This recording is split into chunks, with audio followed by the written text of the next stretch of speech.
जो शख्स आज आपके लिए दुनिया से लड़ रहा है, मुश्किल हालात से लड़ रहा है, लोगों की हर तरह की तंज को बर्दाश्त कर रहा है, हर तरह के बुरे अल्फाज को बर्दाश्त कर रहा है खामोशी से, और जद्दोजहद कर रहा है, किसके लिए? आपके लिए, आपके सुकून के लिए, आपके आराम के लिए, आपको कोई परेशानी ना हो इसलिए, आपको कोई तकलीफ ना हो इसलिए।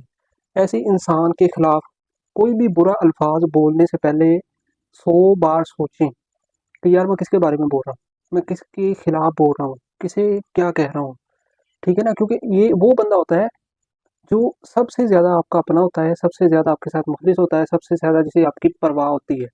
याद रखें, ये एक ऐसा बंदा होता है जो आपको हर तरह की मुश्किलों से ना बचा कर रख रहा होता है, जो कभी भी ये नहीं चाहता कि यार मेरा ये फलाना बंदा जो है ना ये किसी मुश्किल में फंस जाए, किसी जो है ना दलदल में फंस जाए, ये कभी भी ऐसा नहीं चाहता। ये एक ऐसा कीमती हीरा होता है जिसकी कदर आपको करनी चाहिए।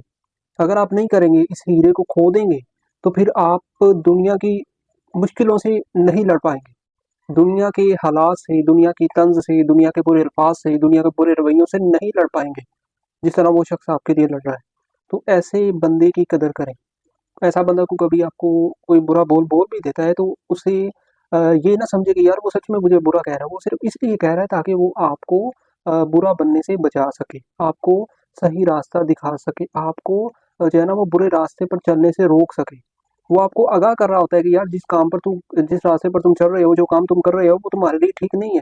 तुम उस काम को करके या उस रास्ते पर चलकर तुम मुश्किल में फंस जाओगे। तो वो आपको आगाह कर रहा होता है, आपको जब वो किसी काम से रोक रहा होता है ना, तो वो ये ना समझे कि यार पता नहीं वो क्यों मुझे रोक रहा है, वो इसलिए रोक रहा होता है ताकि आप पर कोई मुश्किल ना आ जाए।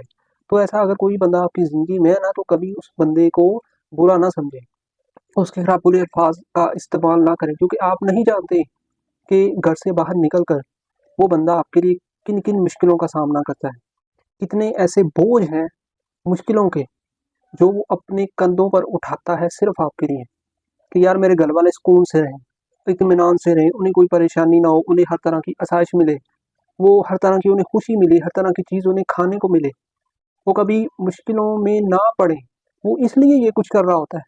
लेकिन कुछ लोग ऐसे होते हैं, ऐसे नाकदरे होते हैं जो इस बंदे की कदर नहीं करते। वो समझ रहे होते हैं यार ये तो बेवकूफ़ है, खामोशी से काम कर रहा है, कमा रहा है, लाकर घर में दे रहा है, हमारी ज़रूरतें पूरी की जा रहा है, ठीक है ना? ये तो बेवकूफ़ है, पागल है। वो पागल नहीं होता, उसे सब पता होता है, लेकिन वो खामोश इसलिए होता है क्योंकि वो दुनिया से लड़ रहा होता है, हालातों से लड़ रहा होता है, लोगों से लड़ रहा होता है, वो लोगों के बुरे रवैयों से लड़ रहा होता है। वो इन रवैयों ने उसे खामोश किया होता है, इसलिए वो नहीं बोलता। वो पागल नहीं होता, वो आप सबसे ज़्यादा समझदार होता है, आप सबसे ज़्यादा जिम्मेदार इंसान होता है। तो ऐसे बंदे की कभी ना कदरी ना करें, क्योंकि ये बंदा आपको अगर आज मिल गया है तो इसकी कदर करें।